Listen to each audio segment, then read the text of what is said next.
Hi guys, welcome back to Srikanth వీనం YouTube channel. Telugu film industry చరిత్రని తిరగ రాయబోయే cinema, pan world ని షేక్ చేయబోయే సినిమా, ఎప్పుడెప్పుడా అని ఫ్యాన్స్ కి పిచ్చెక్కిస్తున్న SSMB 29 అప్డేట్ వచ్చింది. మూవీకి 1000 crores బడ్జెట్ ఎందుకు అవుతుందిలే అవ్వదు అనేసి ఇంకా ఎవరికైనా డౌట్స్ ఉంటే నేను చెప్పబోయేది విన్నాక you will get a clarity. Why Rajamouli is called as one of the finest directors అనే దానికి నేను ఇప్పుడు చెప్పబోయేది విన్నాక you will get a clarity. ఈ మూవీ రిలీజ్ అయ్యాక TFI will shake the world అని ఎందుకు అంటున్నామో, ఈ స్టేట్మెంట్ నిజమవుతుందా అవ్వదా అనేది మీకు క్లారిటీ కావాలంటే ఈ వీడియోని ఫుల్ గా చూడండి. మనం పాస్ట్ ని రీకాల్ చేసుకుంటే 2002లో వచ్చిన షారుఖ్ ఖాన్ మూవీ దేవదాస్, అప్పట్లో ఆ ఇయర్ లో వచ్చిన ఇండియన్ మూవీస్ లో హైయెస్ట్ గ్రాస్ కలెక్ట్ చేసిన మూవీ ఇదే. ఈ మూవీ డైరెక్టర్ వచ్చేసరికి సంజయ్ లీలా బాన్సాలిస్. అయితే 2002లోనే ఈ మూవీకి భారీ సెట్స్ వేశారు. And do you know the budget of the sets?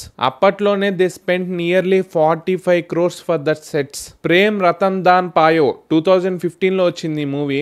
అలాగే బాజీరావ్ మస్తానీ, రణ్వీర్ సింగ్ అలాగే దీపికా పడుకోన్ కాంబోలో 2015లోనే ఈ మూవీ వచ్చింది. అలాగే 2024లో వచ్చిన హీర్ మండి అనే మూవీ. ఈ మూవీకి వేసిన సెట్స్ ఎంత ఖర్చు చేద్దాం అనుకున్నా 15 to 20 crores మాత్రమే అయ్యాయి. బట్ ఇప్పుడు నేను చెప్పబోయే movie is recreating the history of Indian film industry.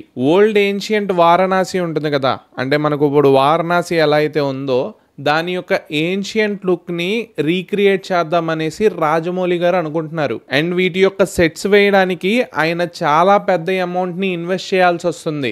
That we can't even imagine. ఇంత ఖర్చు చేయడానికి రీజన్స్ కూడా లేకుండా లేవు. There are some circumstances.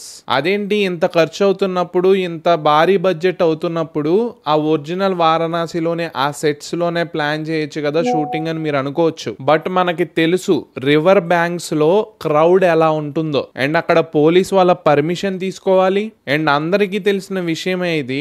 Top director, top hero కలిసి మూవీ తీస్తున్నారంటే ఎవరైనా కానీ అక్కడ జనాలు తండోపతండాలుగా వచ్చేసి అక్కడ వీడియో రికార్డింగ్లు అవన్నీ చేసేసి ట్విట్టర్ లో కానీ మిగతా అదర్ ప్లాట్ఫామ్స్ లో పెట్టేసి వైరల్ చేసేస్తారు. ఈ సేమ్ ప్రాబ్లమ్ ని వాళ్ళు ఒడిశాలో రీసెంట్ గా షూట్ చేశారు.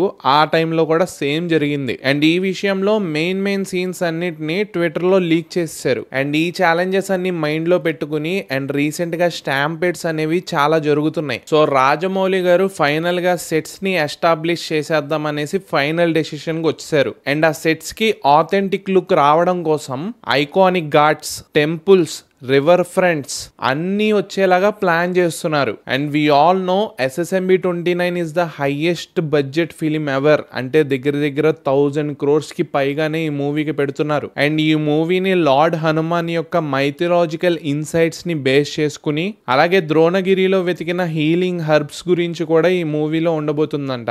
అండ్ వీళ్ళు ఇంత కష్టపడుతుంటే some producers are splitting their words. అంటే రీసెంట్ గా నాగవంశీ గారు ఒక ఇంటర్వ్యూలో ఈయన అన్నారు, సో ఈయన ప్రకారం రాజమౌళి గారి ఏ మూవీ అయినా హీరో రాజమౌళి గారే, మొత్తం చేస్తుంది రాజమౌళి గారే. హీరోకి ఈ సినిమా సక్సెస్ కి ఏ సంబంధం లేదు.